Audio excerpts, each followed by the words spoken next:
Ajit, let us wait for other people also to join and then we will start, okay? Meanwhile, I'm going to share my screen. I hope it is visible to you.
Hi everyone.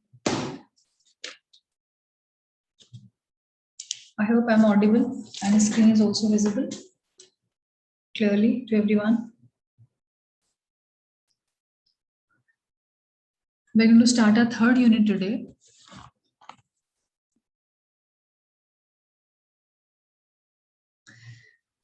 आपको already screen दिख रहा है मेरा। Third unit में हमारा module third में capital structure decisions हैं, यानी कि वो डिसीजंस जो हम कैपिटल स्ट्रक्चर से रिलेटेड लेते हैं। ये डिसीजंस दो पार्ट्स में है, फाइनेंशियल और ऑपरेटिंग लिवरेज के तौर पे। So we are going to discuss what exactly is capital structure decision, और फाइनेंशियल और ऑपरेटिंग लिवरेज क्या होता है हम वो भी डिस्कस करेंगे। ठीक है, इस टॉपिक में basically so financial leverage, operating leverage, क्या डिफरेंस है, क्या होते हैं एग्जैक्टली, ये हमने इसमें डिस्कस करना है। तो व्हाट इज कैपिटल स्ट्रक्चर? पहला चीज सबसे पहला, what is capital structure we have to understand. We all although know that because we have studied sources of capital, capital क्या होता है, long term sources of capital क्या होते हैं, कैपिटल बजटिंग क्या होता है, और कौन कौन से मेथड्स हैं which we follow in capital budgeting. तो हमें मोर और लेस कैपिटल स्ट्रक्चर पता है कि क्या होता है।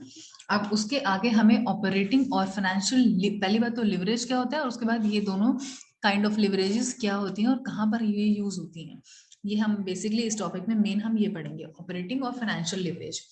So just to give you the overview that what exactly is capital structure, we are going to study this. So capital structure basically, जैसे कि नाम से ही सजेशन मिल रहा है हमें कि ऐसा वो स्ट्रक्चर या वो डिटेल जो कि कैपिटल, जिस चीज से कैपिटल फॉर्म हो रही है वो पर्टिकुलरली और कितने रेशो में है या कितना है total amount out of the entire capital, वो सारा कुछ एक कैपिटल स्ट्रक्चर डिनोट करता है। So basically, as the name suggests, the capital structure means the arranging capital from various sources. Structure जो हमारा है कैपिटल स्ट्रक्चर वो किस तरह का है कि हमने कौन कौन से different long term sources of funds या फाइनेंस जो बिजनेस के होते हैं उनसे हमने अपना कैपिटल स्ट्रक्चर को डिनोट किया है, या combination of what all those sources constitute our capital structure is also known as the capital structure basically of ours. So जैसे कि it is a combination of maybe equity shares, preference shares, it can be long term loans, debentures, retained earnings, जो भी हमने अभी तक sources पढ़े हैं उन सबका एक कॉम्बिनेशन हो सकता है कि सारी चीजें हो सकता है इनमें से सिर्फ 2 चीजें हो सकता है सिर्फ एक ही चीज हो, कुछ भी जो भी इन चीजों का कॉम्बिनेशन होगा जिससे कि एक कैपिटल किसी भी ऑर्गेनाइजेशन की कंस्टिट्यूट होती है वो कैपिटल स्ट्रक्चर होगा। ठीक है, किस प्रोपोर्शन में है कि या परसेंटेज में है वो भी हम देखते हैं कि अगर इक्विटी से है तो इक्विटी से कितना है, नॉट जस्ट कि नेम्स हमें बता देंगे ठीक है इक्विटी से भी है प्रेफरेंस से भी है, ऐसा नहीं, कितना इक्विटी से है, कितना प्रेफरेंस से है, किस रेशो में है या किस पर्टिकुलर परसेंटेज में है, वो अगर हमें वो भी पता हो, that is also part of capital structure to know. Clear है? कैपिटल स्ट्रक्चर के जो डिसीजंस हैं बेसिकली, कैपिटल स्ट्रक्चर कोई भी डिसीजन वो बेसिकली हमारे फ्यूचर में जो रिटर्न्स हमें आएंगे उसके ऊपर इम्पैक्ट करता है, प्रॉफिट पे और रिस्क पे। तो हमें बहुत कॉशियसली ये डिसीजंस ऑलरेडी लेने होते हैं जो हम पढ़ भी चुके हैं पहले भी। आइडियल कैपिटल स्ट्रक्चर हम किसको मानेंगे? Capital structure we know that what exactly is capital structure, ठीक है, it is the combination of all those things which we are और may be the long term sources through which we have created or have had our capital entire amount, वो हमें समझ आ गया। क्या हमारा capital structure ideal है या नहीं है, या और कैसे बेटर बनाया जा सकता है, या क्या कर सकते हैं हम उसके लिए, क्या उसको हम इम्प्रूव कर सकते हैं, अब इम्प्रूव कर सकते हैं, किस पॉइंट पे इम्प्रूव कर सकते हैं, ये सारी चीजें। तो आइडियल कैपिटल स्ट्रक्चर हम तब कहेंगे जब हमारा कैपिटल स्ट्रक्चर एक बैलेंस्ड कैपिटल स्ट्रक्चर होगा जिसमें कि हमारी ऑर्गेनाइजेशन के हिसाब से या हमारी रिक्वायरमेंट के हिसाब से हमारे पास एग्जैक्ट काइंड ऑफ सोर्स से हमको कैपिटल मिला हुआ है। फॉर एग्जांपल अगर हमें हमारे ऑर्गेनाइजेशन की डिमांड ये है कि आज के टाइम में हम इक्विटी शेयर कैपिटल से अगर हमारे पास कैपिटल रेज होती है और हम वो कर पा रहे हैं तो वो आइडियल है।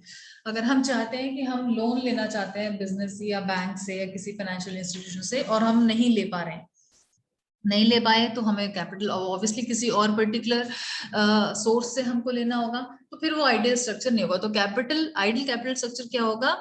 जो स्ट्रक्चर या जो पर्टिकुलर कॉम्बिनेशन ऑफ दो सोर्सेज हमारे लिए मिनिमाइज करेगा कॉस्ट ऑफ कैपिटल, यानी कि कम से कम पैसे पे जो या कम से कम कॉस्ट पे हम जो भी कैपिटल रेज कर सकते हैं मार्केट से, वो अगर कॉस्ट मैक्सिमम मतलब जितना कम से कम मिनिमम हो सकता है, कॉस्ट कम से कम हो और हम अपना मैक्सिमम कर सकें प्रॉफिट, वो एक मतलब एक तरह से उसका, ये मोटो जी से जो ज्वाइन कर रहे हैं प्लीज अपना नेम रीनेम कर लीजिए। सो जो भी हमें स्ट्रक्चर कॉस्ट को हमारी मिनिमाइज कर रहा है सबसे ज्यादा, जिसने अभी मोटो जी के नेम से ज्वाइन करा है प्लीज अपना नेम रीनेम कर लीजिए। रीनेम अगर नहीं हो रहा है तो आप एग्जिट करके रीनेम करके फिर से ज्वाइन करिए, और हमारे रिस्क रिड्यूस करता हो, फ्लेक्सिबिलिटी देता हो। फ्लेक्सिबिलिटी का मतलब हमें as and when required whatever from whatever source, तो वो भी हो हमारे पास, रिलायबिलिटी भी हो हमारे पास, फ्लेक्सिबिलिटी भी हो हमारे पास, कंट्रोल भी हमारे पास हो हर चीज का, और हम अपनी मैक्सिमाइज भी कर पाए वैल्यू, यानी कि इस टाइप हम बहुत अच्छे से डिविडेंड भी दे पाए, हम कॉस्ट भी कम से कम कर पाए। तो ये एक आइडियल स्ट्रक्चर होता है जिसमें सारी क्वालिटीज हो। हर ऑर्गेनाइजेशन ये 4-5 जो भी पॉइंट्स हैं ये उनके पास ऑल द टाइम अवेलेबल रहें फॉर देयर कैपिटल स्ट्रक्चर, ये ऑलमोस्ट इम्पॉसिबल सिचुएशन है। ऐसा कभी होता है कि हम कुछ चाहें कि बिल्कुल सस्ते से सस्ते रेट पे हमको सब कुछ मिल, जब हमें रिक्वायरमेंट होती है तभी हमारा रिक्वायरमेंट के हिसाब से ही हमें चीजें महंगी मिलने लगती हैं। आप देखो जब किसी चीज की डिमांड बढ़ती है तो उसकी कॉस्ट या प्राइस ऑटोमेटिकली हाई हो जाती है।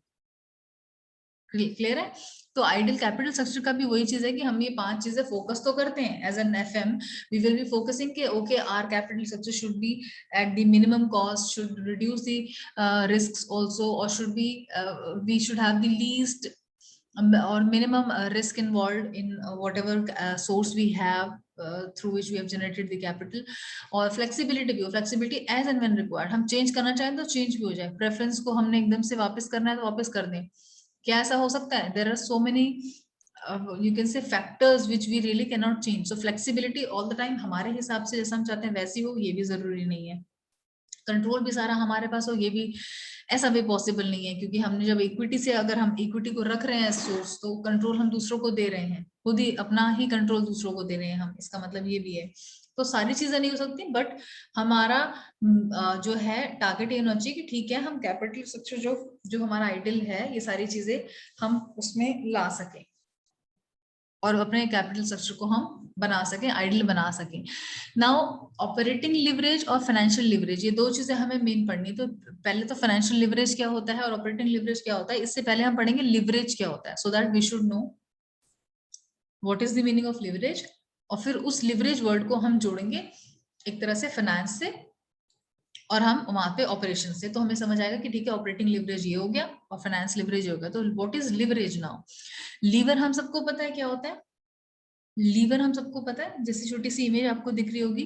बहुत बार क्या होता है, सपोज कोई चीज, कोई बहुत बहुत हैवी चीज है, हमसे वो एज एन किसी नॉर्मल प्रोसेस से वो चीज हमसे नहीं लिफ्ट नहीं होगी, उठेगी नहीं हमसे, लेकिन एक लीवर की हेल्प से हम उस चीज को अपलिफ्ट कर सकते हैं या उठा सकते हैं, या उतना ऊंचा उठा सकते हैं जितना कि हम अपनी पर्सनल कैपेसिटी से नहीं उठा सकते. उसको बोलेंगे कि हमने एक तरह से लिवरेज किया है. सो बेसिकली लिवरेज वर्ड का इंग्लिश में भी मीनिंग जो है नॉर्मली, और एक फाइनेंस की लैंग्वेज में भी इसका मीनिंग है, जनरल लैंग्वेज में इसका मीनिंग ये होगा कि we are using the force to produce more than the normal results. जैसे फॉर एग्जांपल हमारी कार अगर कभी खराब हो जाती है, तो कार को बहुत बार अगर हम टायर चेंज करना होता है, हमें पंक्चर हो गया या हमें रिप्लेस करना है या कुछ भी हो गया, तो हम अगर एज अ ह्यूमन एक आदमी कार को लिफ्ट नहीं कर सकता, उठा नहीं सकता अपनी पर्सनल स्ट्रेंथ के हिसाब से, ठीक है. लेकिन वही चीज एक छोटा सा जो हमारा जैक होता है, उस जैक को हम यूज करते हैं, और जैक पूरी कार को एक छोटे से जैक पे, उस पर्टिकुलर छोटे से टूल पे, लीवर पे कार पूरी लिफ्ट हो जाती है. तो हमने क्या किया, हमने कुछ एक एडिशनल फोर्स यूज किया जो कि हमें रिजल्ट दे रहा है. क्या रिजल्ट दे रहा है? नॉर्मल जो चीजें हम नहीं कर सकते उससे ज्यादा का रिजल्ट दे रहा है. यानी कि जो एज वन पर्सन अवेलेबल है, जो suppose if one person is travelling on the road and उसकी कार ब्रेक डाउन हो जाती है and it has to repair और replace something, maybe car का शायद हमें टायर चेंज करना है या कुछ भी करना है, तो एक person is not enough to lift the car for so long time. और दूसरा कि एक ही पर्सन है, तो टायर कौन चेंज करेगा, who will lift the car? So basically jack is being used, जो कि बेटर काम कर रहा है एक ह्यूमन से, एक ह्यूमन से बेटर काम कर रहा है. तो हमने कुछ एक ऐसा एडिशनल फोर्स लगाया जिससे कि हमें नॉर्मल से ज्यादा बेटर रिजल्ट्स मिले. सो लिवरेज एक तरह से क्या हुआ, leverage is the advantage generated by using a lever. तो अब हमें ये देखना कि हमारे बिजनेस में हमारे लिए लीवर क्या है. समझ रहे हो, हमारे लिए हमारे बिजनेस में लीवर क्या है. When the case is that you have to lift a car, then okay you can use a jack. So jack becomes, or maybe that lever or that instrument which actually is helping us to get the leverage. But business में क्या jack use करेंगे हम, business को क्या lift करने के लिए हम jack या lever का use कर सकते हैं. So what exactly will be that particular tool or that particular strategy or that particular policy or that particular rule or that particular any motivational factor which will give us more than normal results. Normal results क्या कि हम, हो सकता है एक organisation में एक आदमी काम कर रहा है बैठ के, वो 10% का प्रॉफिट हो सकता है, ये नॉर्मल है. हम क्या करें कि हम चाहते हैं 20% का हो जाए इस साल. तो एम्प्लॉयज को अगर आप बोलोगे बीइंग अ पर्सन, बीइंग के हमें इस साल 20% का प्रॉफिट चाहिए, तो लोग बोलेंगे अच्छा जी पिछला 10 का दिया था, इस साल 20 का मांग रहे हैं, कैसे करेंगे जी, हम सेम सैलरी में कैसे काम करेंगे. So people will always say that कि, और ये तो नॉर्मल से ज्यादा डबल होगा, डबल कैसे दे देंगे हम, 10 का हम 12% तो एक बार को एडिशनल करके कुछ कर सकते हैं, 20 कैसे ले आएंगे जी. So that is altogether will become an unacceptable story. So we have to think as a business that what can be that lever for us. ठीक है. तो अगर हम फाइनेंस की बात करें, leverage is the use of the fixed cost to magnify the potential return to a firm. अब आप समझिए, दो चीजें हैं हमारे पास। फिक्स्ड कॉस्ट, किसी भी चीज को बनाने के लिए फिक्स्ड कॉस्ट और वेरिएबल कॉस्ट, ये दो चीजों की जरूरत पड़ती है, ठीक है। फिक्स्ड कॉस्ट और वेरिएबल, एक सेकेंड जस्ट होल्ड ऑन। हाँ जी ma'am.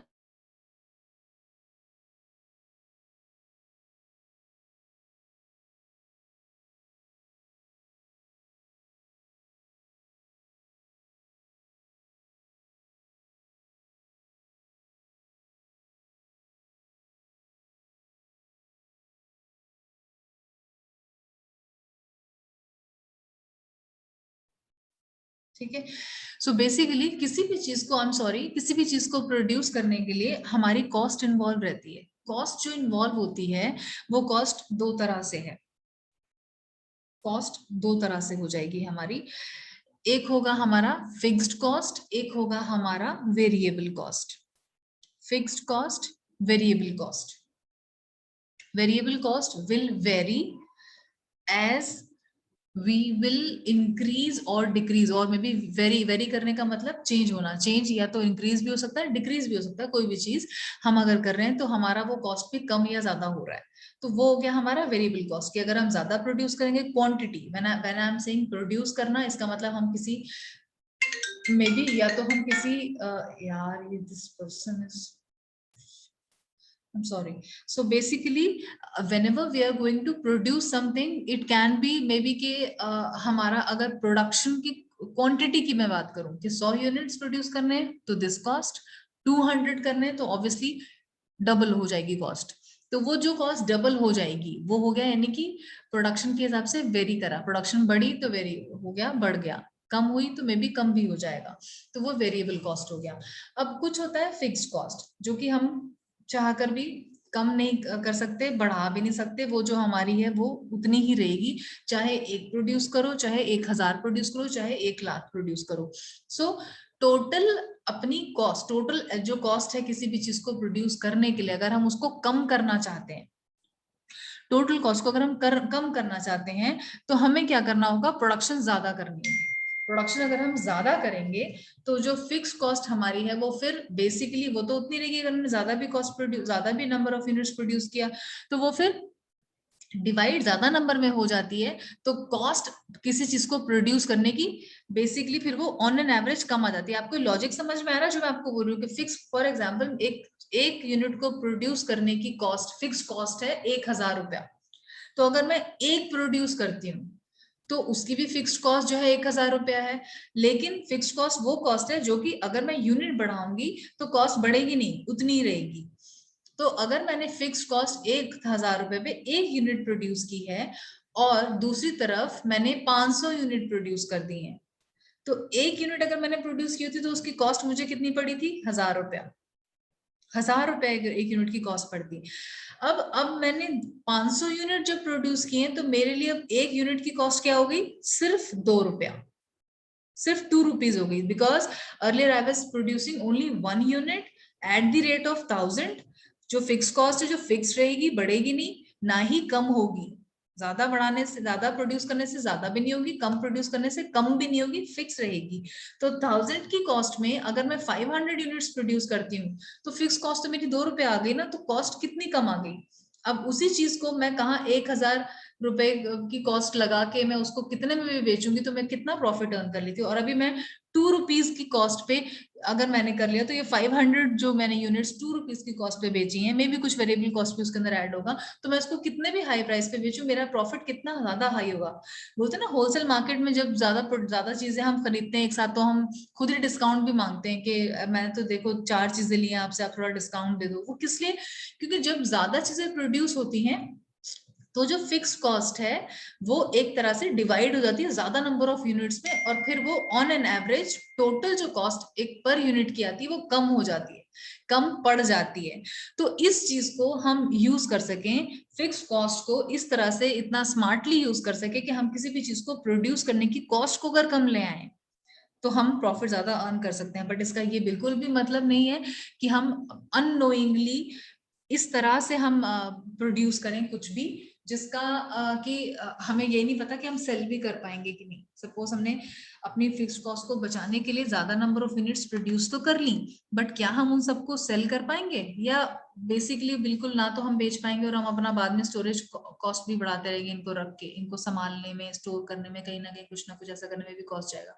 So we leverage means कि हम जहां से अपनी कॉस्ट को बचा के डिवाइड कर सकते हैं और उस तरह से उसको प्रॉफिट अर्न कर सकते हैं। आप अपने सपोज सेल्स फोर्स को या अपने एम्प्लॉयज को अगर हम बोलेंगे कि तुम्हें प्रॉफिट ज्यादा अर्न करना है या ज्यादा महंगा बेचो, तो क्या वो हो सकता है पॉसिबल? ज्यादा महंगा बेचना तो मुश्किल होगा सेल्स के लिए भी, क्योंकि कस्टमर्स जो एक चीज को 10 रुपए में खरीद रहे हैं वो 12 में भी लेना नहीं चाहेंगे। और आप उनको कहो कि तुम 10 की चीज 20 में ले लो तो बहुत मुश्किल हो जाएगा हमारे लिए मार्केट में सरवाइव करना ही। तो हम क्या करेंगे, हम कोशिश करेंगे कि जो चीज हम 10 रुपीज की बेच रहे थे वो अगर हमें कॉस्ट 8 की पड़ रही थी और हमारा सिर्फ प्रॉफिट 2 रुपीज का हो रहा था, so we will try to minimize that 8 rupees. देखेंगे कि उस 8 में से फिक्स कॉस्ट कितनी है, क्या ज्यादा नंबर ऑफ प्रोड्यूस करने से, यूनिट्स प्रोड्यूस करने से हमारा फिक्स कॉस्ट कम पे आ रहा है, और कम अगर आ रहा है तो क्या उस 8 रुपीज की कॉस्ट को हम 6 में ला पा रहे हैं, 6 में ला पाएंगे, 5 में ला पाएंगे। सो देन बेनिफिट क्या होगा हमारा, फिर हमारा प्रॉफिट जो पहले 8 से 10 पर बेचने पे हमें 2 रुपीज का बेनिफिट हो रहा था, वो अब 6 या 5 अगर हम कॉस्ट नीचे कम करके लेके आते हैं तो हमारा बेनिफिट अकॉर्डिंगली प्रॉफिट बढ़ गया। So this becomes a lever for us in the business, कि हमने ये चीज यूज करी कि हमने अपनी फिक्स कॉस्ट को कम कर दिया, और फिक्स कॉस्ट को कम करने से जो हमारी overall cost per unit average cost आई वो हमारी कम हो गई और हमारा प्रॉफिट ऑटोमेटिकली बढ़ गया, हमारा प्रॉफिट ऑटोमेटिकली इंक्रीज हो गया। हमने कॉस्ट का टोटल कॉस्ट हमने कम कर दी, प्राइस हमने नहीं बढ़ाया, प्राइस उतना ही रखा। ठीक है, तो basically leverage can magnify returns to common stock holders but can also increase risk. Risk जो मैंने बताया वो कैसे इंक्रीज हो सकता है, कि हो सकता है हम एक बार को फिक्स कॉस्ट को बचाने के लिए ज्यादा नंबर ऑफ यूनिट्स प्रोड्यूस तो कर लें, but we may not end up selling all those things, we may not end up selling all the units we produce, we may end up increasing the storage cost. बहुत सारी चीजें जो risk में हम डाल सकते हैं कि इन्वॉल्व होगा। So cautiously we have to take the decision कि अगर हम यूनिट्स प्रोडक्शन की बढ़ा भी रहे हैं तो क्या हम उसको स्टोर करने का हमारे पास है फ्री कुछ, या ऐसा कुछ है हमारे पास अरेंजमेंट, या एडिशनल कॉस्ट हमारी आएगी तो क्या हम उसको बेयर करने के लिए तैयार हैं, या अपने प्रॉफिट से ही देने के लिए तैयार हैं। These are all the things which management has to take the decision for. Management has also almost complete control over the risk, over this risk. जो ये risk है हमारा, कौन सा risk, ये वाला, कि स्टोरेज कॉस्ट तो नहीं बढ़ जाएगा, क्या हम पूरा सब कुछ सेल कर पाएंगे कि नहीं कर पाएंगे, ये सारी चीजें हैं। ठीक है, now the degree is in the use of leverage depends on managements attitude towards risk. Degree in the use of leverage depends on the managements attitude, यानी कि मैं रिस्क को किस तरह से ले सकती हूँ, मेरा नेचर ऑफ बिजनेस को मैं कितना अच्छे से अंडरस्टैंड कर सकती हूँ, मेरा नेचर ऑफ बिजनेस क्या है, मेरा प्रोडक्शन जो मेरा प्रोडक्ट है वो उसका नेचर क्या है, बहुत ज्यादा जल्दी डिस्पोज ऑफ होने वाला है या बहुत टाइम तक भी हम स्टोर करके चल सकते हैं, हमारा उसका एक्सपायरी डेट का क्या है, कंजम्पशन कंज्यूमेबल आइटम है, हमारा टारगेट कस्टमर कौन है, लग्जरी प्रोडक्ट है, बेसिक नेसेसिटी है, क्या है, मतलब ये सारी चीजें डिपेंड करती है नेचर पे।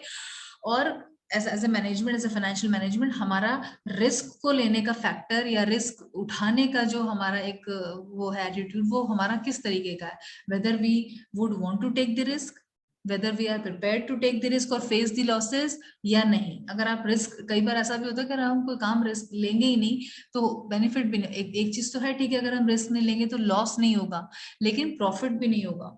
बहुत ज्यादा अगर हम रिस्क नहीं लेना चाहेंगे, बिल्कुल, एक होता है ना कि भाई for example in the personal life में, बहुत नॉर्मल लाइफ का एग्जांपल देती हूँ, कि बाहर निकलने से सपोज रोड पे अगर हम जाएंगे तो it is prone to have the accident, risk है भाई, लाइफ का रिस्क है, कोई किसी की डेथ भी हो सकती है, रोड पर चलने से, ड्राइव करने से एक्सीडेंट होगा, आदमी की डेथ हो जाएगी, रिस्क है, मरने का रिस्क है। तो वो सोचेगा जी मैं घर से बाहर ही ना निकलूं तो मेरी डेथ एटलीस्ट एक्सीडेंट से नहीं होगी, है ना। लेकिन अगर हम बाहर नहीं निकलेंगे तो जो बहुत सारी चीजें हमें अदरवाइज मिलती या हम अचीव करते या अटेन करते या हमें as an person we would be, what do we say, कि हमें लर्न करने मिलती है, एडिशनल कुछ हमें मिलता लाइफ में, वो भी तो हमें नहीं मिला। तो यानी कि रिस्क अगर हम बिल्कुल भी नहीं ले रहे हैं तो ठीक है कि हमें लॉस नहीं होगा, लेकिन हमें बहुत सारा प्रॉफिट भी कुछ नहीं होगा फिर। सो companies should be having that leverage so that they should have some power to face the risk or to at least take the risk depending upon their nature of business. अब ऐसा नहीं कि कोई और बहुत ज्यादा बड़ा रिस्क ले रहा है तो हम भी ले लें, ऐसा नहीं है। वी शुड सी कि उसका क्या बिजनेस है, वी शुड सी उसके पास क्या पोटेंशियल पावर है, फाइनेंशियल पावर क्या है, हमारे पास क्या है। So we should always see our nature of business and then only the risk towards it should be taken, the degree of risk should be taken. ठीक है, अब लिवरेज हमें समझ में आ गया। लिवरेज बेसिकली कुछ भी नहीं है, but it is that how we can, what strategy और what policy we can follow through which we can improve the profit or we can do the we can do the things which are not normal। ठीक है, ये normal तरीके से हमने कोई इस तरीके से कुछ ऐसी चीजें कर दी जिससे कि नॉर्मल अगर हम कोई काम करते तो हमें उतना बेनिफिट नहीं होता, वो लिवरेज है। अब लिवरेज में हमें पढ़ना है ऑपरेटिंग और फाइनेंशियल लिवरेज, जो टाइप्स एक तरह से हम पढ़ सकते हैं। सो लिवरेज जो है प्रॉफिटेबिलिटी के बेसिस पे हम मेजर कर सकते हैं। नाउ लिवरेज जो है, ये जो पर्टिकुलरली आपको ये एक जो स्लाइड है इसको ढंग से आप थोड़ा सा समझ लीजिए, आपको सारा कुछ समझ आ जाएगा। इस पर्टिकुलर टॉपिक के बारे में आप खुद अपने आप बनाकर भी लिख सकते हैं कुछ, अगर आपसे पूछा जाए। आपका कॉन्सेप्ट इस पर्टिकुलर स्लाइड से कवर हो जाएगा, जिसमें आपको लिवरेज भी हो जाएगा, समझ में आ जाएगा, ऑपरेटिंग लिवरेज और फाइनेंशियल लिवरेज डिफरेंस क्या है वो सब कुछ समझ में आ जाएगा। मैं आपको छोटा सा एग्जांपल देती हूँ कि सपोज आई एम सॉरी, एक बिजनेस है या एक ऑर्गेनाइजेशन है जो टोटल प्रॉफिट समझती है अपना, कि जो पैसा मेरे पास आया सेल करने से, मैंने एक अपने बिजनेस में टोटल इतने रुपए की सेल करी। इतने रुपया मतलब सेल्स का अमाउंट हम सपोजिटली ले लेते हैं 1 करोड़ रुपीस। 1 करोड़ रुपए की हमने एक साल में सेल करी। तो क्या ऐसे एज अ ले मैन तो हम ये बोल सकते हैं, अच्छा 1 करोड़ की सेल करी इन्होंने तो 1 करोड़ का प्रॉफिट हो गया इनको। क्या 1 करोड़ का प्रॉफिट होगा? वो जितना मेरे पास पैसा सेल करने से आया, किसी भी प्रोडक्ट को बेचने से आया, जैसे एप्पल सपोज लैपटॉप बनाता है, एप्पल की लैपटॉप का जो एक वर्टिकल या होगा, जो भी एक उसका विंग है, उसका टोटल किसी भी ईयर में जो सेल से पैसा बना, सारे लैपटॉप सपोज उन्होंने 1 करोड़ लैपटॉप पूरी दुनिया में बेच दिए और 1 करोड़ लैपटॉप से सपोज उनको कुछ बेनिफिट हो गया, से 1.5 करोड़ का या वट एवर का बेनिफिट हुआ, सेल्स का अमाउंट हुआ आया, तो क्या मतलब 1.5 तो नहीं बोलना चाहिए मुझे, से 10.5 और वट एवर एक फिगर हम इमेजिनरी लेते हैं कि सपोज ऑन एन एवरेज एक लैपटॉप की कॉस्ट इतनी है तो 1 करोड़ लैपटॉप इतने के बिकेंगे फॉर एग्जाम्पल।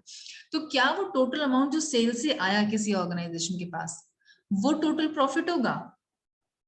वो टोटल प्रॉफिट नहीं होगा। क्यों? क्योंकि उस अमाउंट में कितना कुछ इन्वॉल्व है ऑलरेडी, हमारी जो भी कॉस्ट इन्वॉल्व है, जो भी उस out of that particular sale amount, जहां भी हमें आउट ऑफ दैट अमाउंट कुछ पैसा किसी को पे करना है, हमारी कोई लायबिलिटी है या हमारी कुछ कॉस्ट इनकर हुई है किसी भी तरह की, फिक्स्ड की या वेरिएबल या कोई भी, या हमें गवर्नमेंट को कुछ टैक्सेस देना है, वो सारा कुछ हम जब उस पर्टिकुलर सेल अमाउंट से निकाल देंगे, पे कर देंगे, उसके बाद जो बच जाएगा वो एक्चुअल में हमारा प्रॉफिट होता है।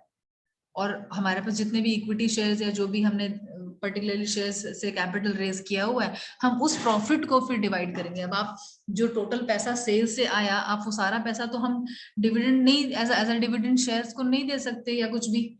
क्यों? क्योंकि इसमें हमारी बहुत सारी कॉस्ट इन्वॉल्व थी ऑलरेडी, जो हम इनकर कर चुके हैं। हमें पहले पैसा लगाना पड़ा एक पर्टिकुलर चीज को, प्रोडक्ट को बनाने के लिए, फिर उसको हमने बेचा, बेचने की भी कॉस्ट लगी, डिस्ट्रीब्यूशन कॉस्ट, ट्रांसपोर्टेशन कॉस्ट। हम कोई भी प्रोडक्ट बनाते हैं तो हमारे जहाँ पे हमारी फैक्ट्री से तो लेकर कोई नहीं जाता।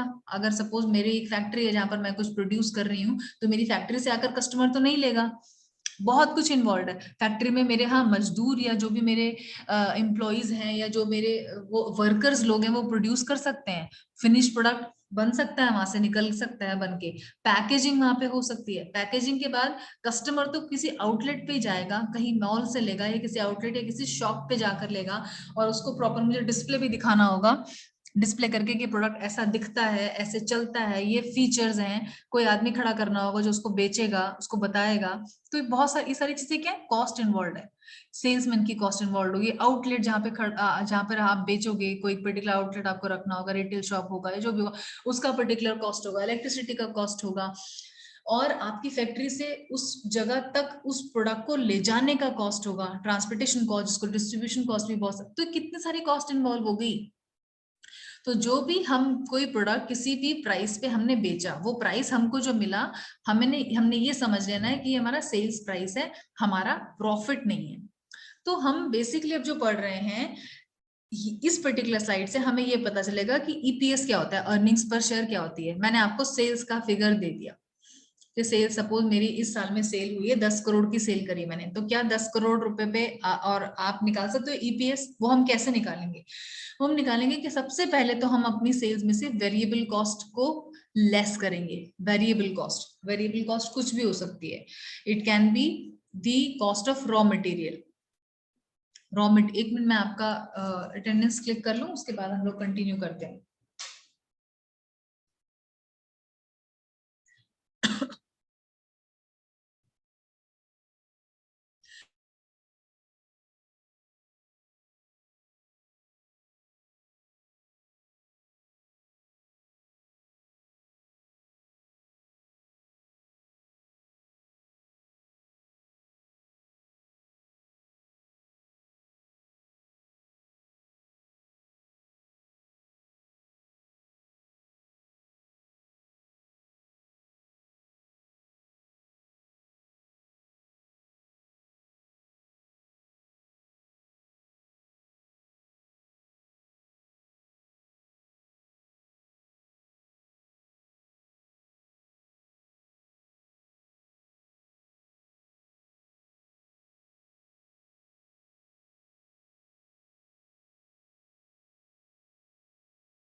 Okay, so I have clicked your attendance.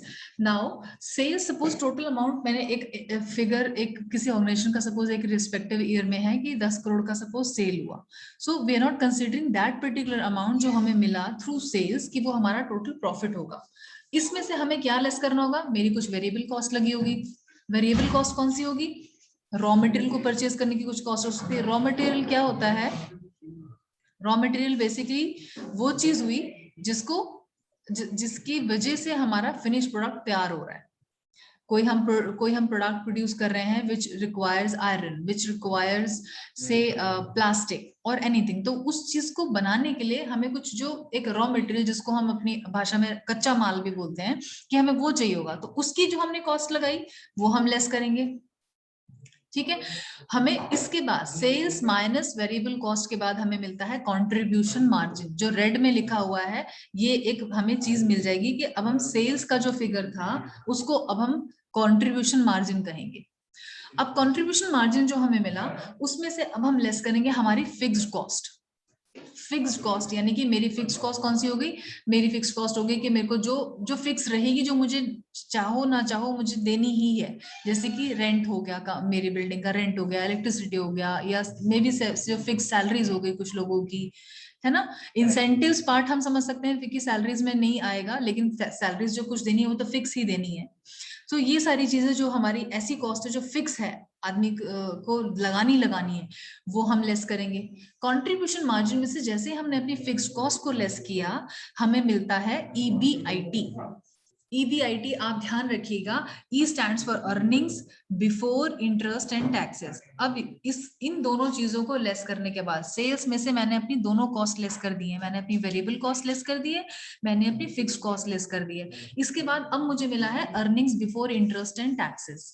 EBIT इसको हम शॉर्ट फॉर्म में बोलते हैं, earnings before interest and taxes. EBIT में मेरी यानी कि ये अर्निंग्स हो गई हैं, और इसमें मेरी कॉस्ट जो मैंने लगाई थी अपने पॉकेट से, जो पैसा लगाया था वो मैंने हटा दिया है, यानी कि वो मैंने निकाल लिया। तो अब ये मेरी अर्निंग्स बच गई हैं। इसमें से मैं दो चीजें इसमें से मुझे लेस करनी पड़ेगी अपनी एक्चुअल अर्निंग्स को निकालने के लिए। तो ईबीआईटी तक का जो काम है ना, ईबीआईटी तक का जो काम है उसको हम कहते हैं ऑपरेटिंग लिवरेज। ऑपरेटिंग लिवरेज यहाँ तक हो गया।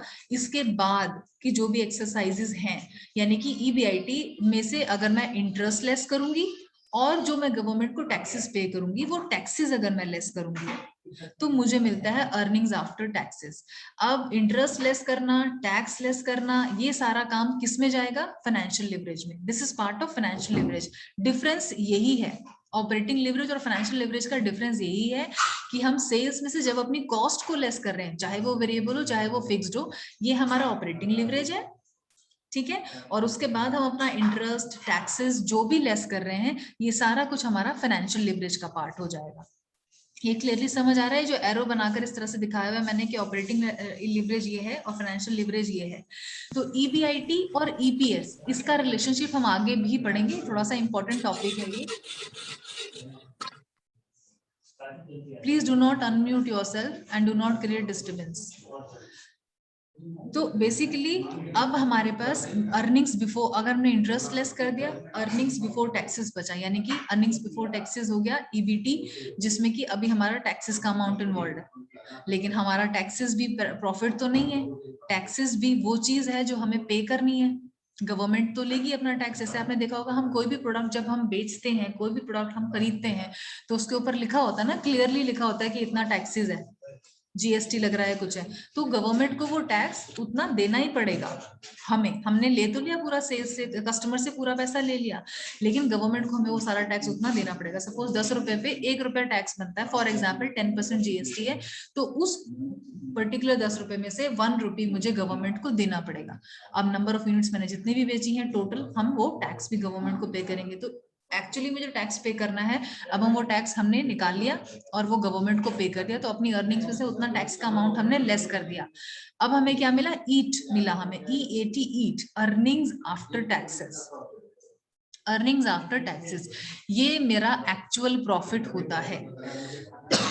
ईट मेरा एक्चुअल प्रॉफिट है, जिसमें से मैंने अपनी वेरिएबल कॉस्ट, अपनी फिक्स्ड कॉस्ट, अपना इंटरेस्ट और अपने टैक्सेस, ये 4 चीजें लेस करने के बाद मुझे अर्निंग्स आफ्टर टैक्सेस मिलता है, ईट, जो मेरा एक तरह से अर्निंग्स एक्चुअल में हुआ। अब तो वो पूरी अर्निंग्स अगर मैंने एज अ डिविडेंड अपने शेयर होल्डर्स को डिवाइड करके दे देनी है, कि मैं पूरा प्रॉफिट अपना मैंने डिविडेंड में दे देना है, ठीक है। मैं कुछ भी प्रॉफिट रिटेन नहीं कर रही हूँ, अपनी सारी कॉस्ट तो मैंने निकाल ली ना, जो कॉस्ट थी, खर्चे थे, वो सारे हम पहले निकाल चुके हैं। तो अब हमारा बेसिकली कुछ बचता नहीं है और कुछ रखने का प्रॉफिट। जो हमारा प्रॉफिट बाद में बच गया, ईट बेसिकली वो प्रॉफिट होता है जो अब हम अपने शेयर होल्डर्स को देंगे, डिस्ट्रीब्यूट करेंगे। I am not allowing people now to enter the class. Please do not enter in my class in last 5 minutes. अभी आके पता नहीं क्या ही करना चाहते हैं क्लास में ये लोग। तो बेसिकली ईट में से अब जो टोटल अमाउंट, सपोज 10 करोड़ के हमने सेल्स अज्यूम करी थी, हम सारी cost, variable cost, taxes waxes less करके, सपोज वो 10 का हम समझते हैं हमारे पास अब बच गया 5 करोड़ बच गया, सपोज 10 में से 5 करोड़ हमारा अर्निंग्स आफ्टर टैक्सेस हैं, और हमारे पास सपोज करिए कि से 1 करोड़ के हमारे पास 1 करोड़ हमारे पास शेयर्स हैं। तो बेसिकली 5 रुपए का एक तरह से हम प्रॉफिट या अर्निंग पर शेयर हम दिखा सकते हैं, हम डिस्ट्रीब्यूट करेंगे। तो वो हम ईपीएस किस तरह से निकालेंगे? हम अर्निंग्स आफ्टर टैक्सेस को डिवाइड करेंगे हमारे पास टोटल कितने नंबर ऑफ शेयर्स हैं उससे, तो पर शेयर आ जाएगा, वो पर शेयर कॉस्ट आ जाएगा ना। मेरे पे मुझे सपोज 5 करोड़ रुपया डिस्ट्रीब्यूट करना है 1 करोड़ लोगों को, तो मैं 5 करोड़ को 1 करोड़ से डिवाइड कर दूंगी, इक्वल टू 5 आ जाएगा, तो 5 रुपीज पर शेयर मेरा अर्निंग आ गया। This is how we calculate the EPS. आप इस पर्टिकुलर स्लाइड में जो कुछ भी लिखा हुआ है, इसको अगर क्लियरली समझ लिया आपने, जिस तरह से मैंने आपको बताया है, ये पूरा टॉपिक आप अपने आप एक्सप्लेन कर सकते हैं कि ऑपरेटिंग लिवरेज क्या है, फाइनेंशियल लिवरेज क्या है, क्या क्या हम किस पर्टिकुलर सेल्स का जो टोटल प्रॉफिट हमें मिलता है, उसमें से हम क्या क्या लेस करके एक्चुअल अर्निंग पर शेयर निकाल सकते हैं, ईपीएस हम निकाल सकते हैं। So this is basically the work of a finance manager. उसको पता होगा कि भाई मैं ईपीएस कैसे निकालूंगा, अर्निंग्स पर शेयर कैसे निकालूंगा, मुझे सेल का फिगर दिया हुआ है, मुझे पता होनी चाहिए मेरी टोटल वेरिएबल कॉस्ट अब तक कितनी लगी है, ये सब कैसे पता चलेगा? अकाउंट्स में हम सब चीजें अपना फैक्टर करते हैं, हम अकाउंट्स में अपनी हर चीज फैक्टर करते हैं। एक सेकेंड, हेलो मैम, मेरी कैबिन में यहाँ पर ना भी लंच करने आ गए कुछ लोग, ये लोग लंच कर रहे हैं। तो मेरे को ये बताइए मैं कहाँ पर मिलूँ उनसे अब, या तो मैं इस कैबिन में, मेरी क्लास जस्ट अभी ओवर होने वाली, 1 मिनट है अभी, मुझे 2 मिनट दो, मैं आपको कॉल करती हूँ, बताती हूँ, कहीं और बैठ के मिलना पड़ेगा मुझे उनसे।